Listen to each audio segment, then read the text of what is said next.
Bilis na naman tayo mga ka-alright. Sasad ka mga ka-alright. So karon naglakaw-lakaw ta. Ngayon ay naglalakad tayo pampawis. Ito ay paikot sa Panglao, mula sa amin sa poblasyon papuntang Alono Beach doon sa Mahinan. So ito yung school ng mga marino. Tapos dadaan tayo ng airport, Agitag Airport. Paway sa gamay diri dapita kay medyo uwan man gamay, so medyo umulan kaya nagpahinga tayo. Then ito na, papunta na sa airport, padaw na sa airport. Then sinuwerte tayo dahil may dumaan na ayan, airplane. Ayun, may bilang dumaan, may aging airplane, may aging lupad ay kana.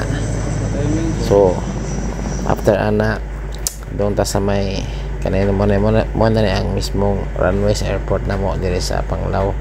So ito na yung runway ng airport dito sa Panglao. Ayan, ito yung airport.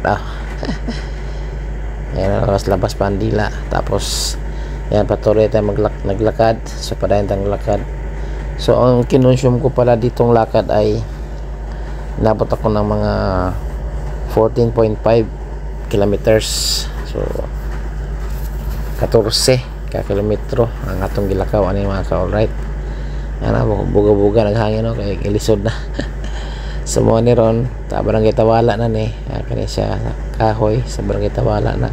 So padong na ko ani sa Hinan at ngisi-ngisi lang gyapon pero gikapoy na. So pagod na yan mga ka-alright.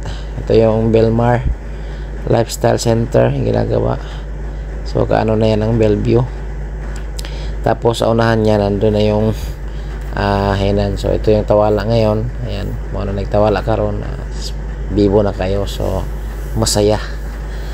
Yan, tapos ito yung sa may malapit na sa Hinan. Hindi pala Yan, tapos may sikat ito na. Ayan, Hinan na ito mga ka-alright. Ayan pinakasikat na resort dito sa amin sa Panglao. Ayan remembrance natin yan. Okay, so napatuloy ako maglakad.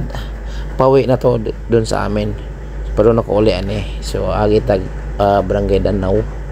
So lakad-lakad hanggang sa may nakarating ako dun sa Balili Danau. Ito na yon. Yan, so magpipiesta kasi dito. So padong ni sila magpiesta.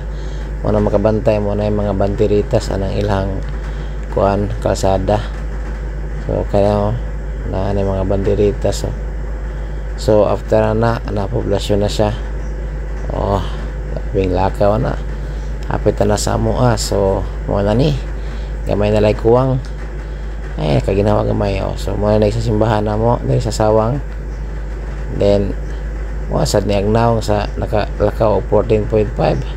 Ikapoy kayo pagod na pagod. Thank you mga ka-alright.